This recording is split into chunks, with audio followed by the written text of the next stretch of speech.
आज की दुनिया में ऐसा लगता है कि संघर्ष के ढोल हर दिन और जोर से बज रहे हैं।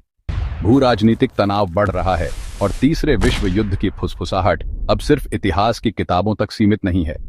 यह एक डरावनी संभावना बन गई है, एक काली घटा जो हमारे सामूहिक भविष्य पर मंडरा रही है। जब हम वैश्विक मंच पर नजर डालते हैं तो देखते हैं कि ताकतवर देश अपने हथियारों का ढेर लगा रहे हैं, अपनी सैन्य ताकत दिखा रहे हैं और अपनी अपनी सीमाएं तय कर रहे हैं।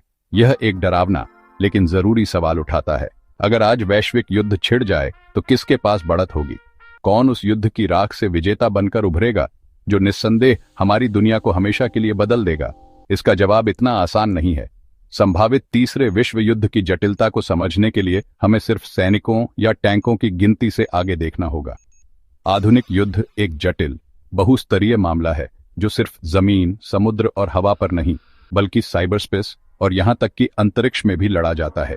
किसी भी देश की असली ताकत उसकी तकनीकी श्रेष्ठता, रणनीतिक गहराई और विनाशकारी हथियारों के भंडार में निहित होती है। इस भयावह रंगमंच के मुख्य किरदार अनिवार्य रूप से दुनिया की सबसे बड़ी सैन्य शक्तियां होंगी: संयुक्त राज्य अमेरिका, रूस और पीपुल्स रिपब्लिक ऑफ चाइना। हर एक के पास अपनी अलग क्षमताएं हैं, जिससे किसी एक स्पष्ट विजेता की भविष्यवाणी करना बेहद जोखिम भरा है। ये तीनों देश शक्ति के त्रिकोण की तरह हैं, जहां हर कोना सैन्य ताकत के एक अलग दर्शन का प्रतिनिधित्व करता है। संयुक्त राज्य अमेरिका लंबे समय से दुनिया की अकेली महाशक्ति रहा है, जो अपनी बेजोड़ तकनीकी बढ़त और वैश्विक पहुंच पर निर्भर करता है। रूस, जो सोवियत संघ की विशाल परमाणु विरासत का वारिस है, उसके पास दुनिया का सबसे बड़ा परमाणु शस्त्रागार है और वह विघटनकारी तकनीकों में भी काफी आगे बढ़ चुका है। वहीं चीन ने चौंका देने वाली रफ्तार से तरक्की की है, अपनी कभी मामूली रही सेना को एक ताकतवर बल में बदल लिया है और अपनी आर्थिक शक्ति का इस्तेमाल कर एक ऐसी नौसेना और शस्त्रागार खड़ा किया है जो अब दुनिया के सर्वश्रेष्ठ के बराबर है।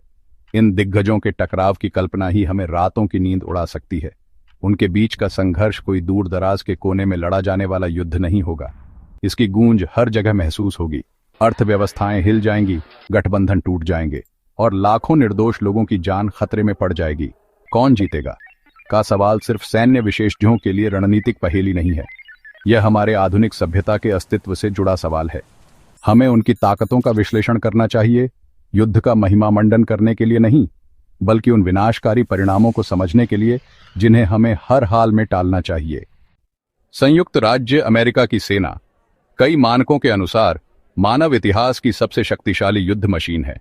इसकी ताकत अत्याधुनिक तकनीकी श्रेष्ठता और दुनिया के किसी भी कोने में शक्ति प्रक्षेपित करने की अद्वितीय क्षमता पर टिकी है।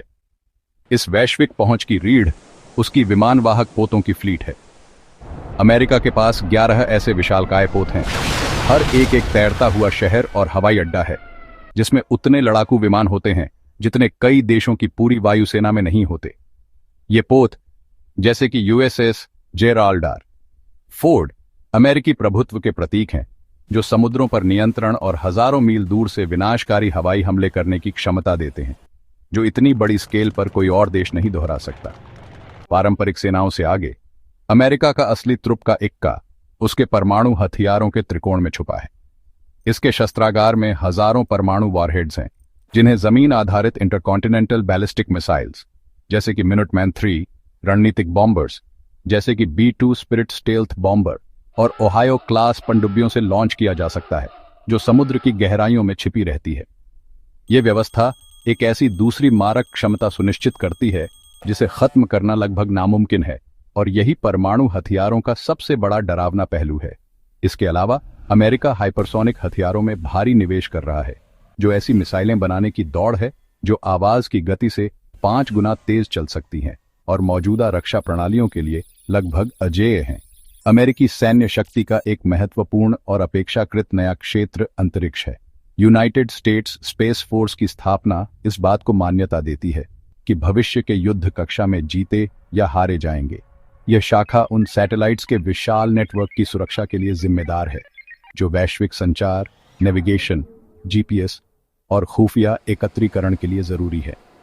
अंतरिक्ष में प्रभुत्व का मतलब है कि अमेरिका अपने दुश्मनों की आंखों को अंधा कर सकता है, जबकि अपने सैटेलाइट्स की रक्षा कर सकता है। यह स्पेस बेस्ड इंफ्रास्ट्रक्चर पूरे अमेरिकी सैन्य तंत्र का केंद्रीय तंत्रिका तंत्र है, जो इसके ड्रोन, बम और सैनिकों को दुनिया भर में बेमिसाल सटीकता से मार्गदर्शन करता है। आखिर में हमें अमेरिका की अदृश्य क्षेत्र साइबर युद्ध में जबरदस्त क्षमता को भी देखना चाहिए।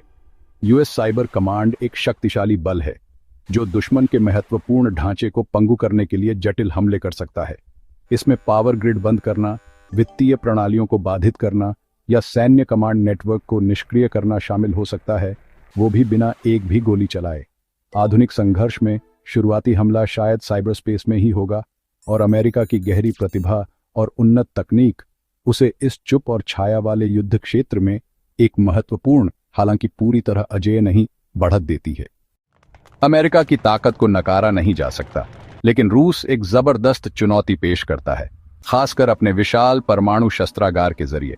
संख्या के लिहाज से रूस के पास दुनिया का सबसे बड़ा परमाणु वॉरहेड्स का भंडार है, जो शीत युद्ध की विरासत है।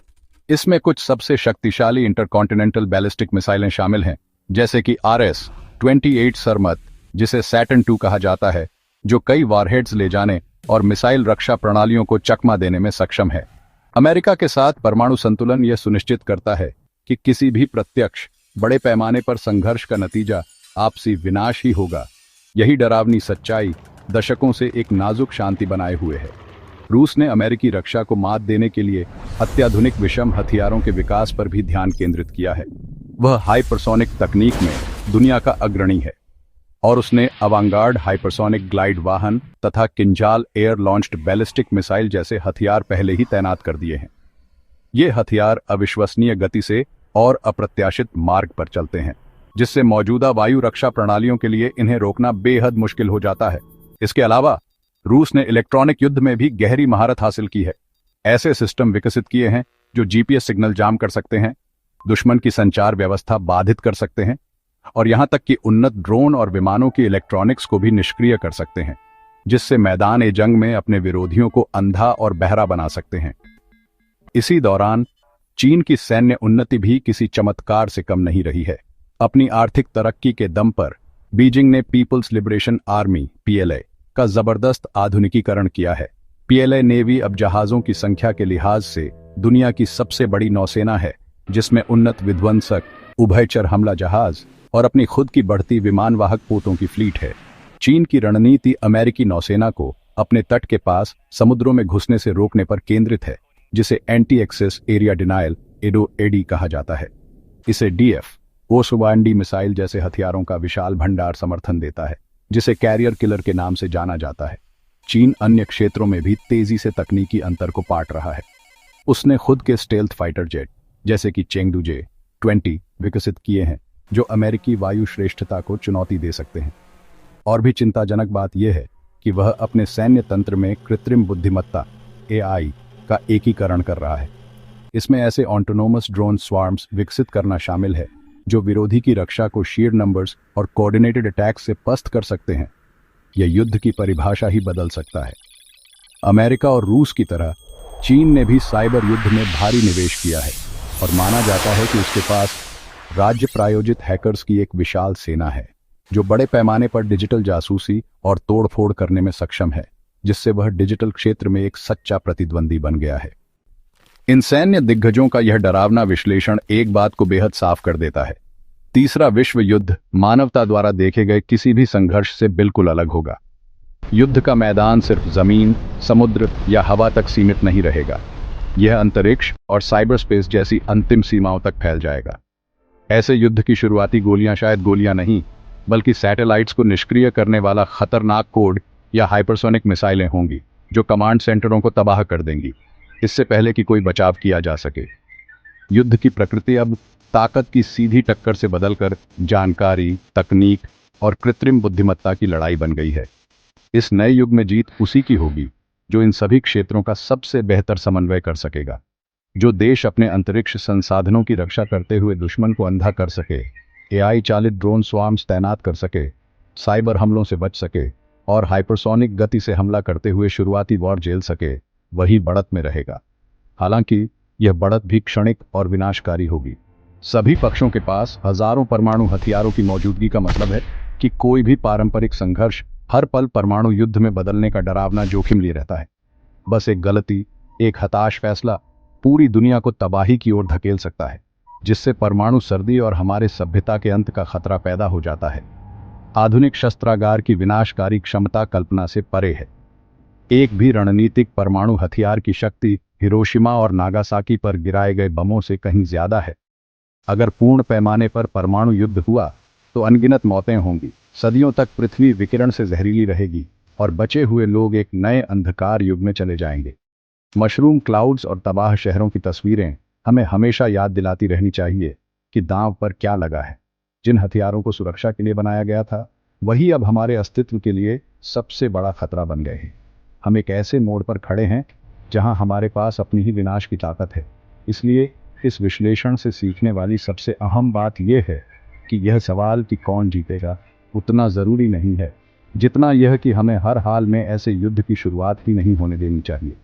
सुरक्षा का रास्ता अंतहीन हथियारों की दौड़ में नहीं, बल्कि कूटनीति, संवाद और वैश्विक शांति के प्रति साझा प्रतिबद्धता में है।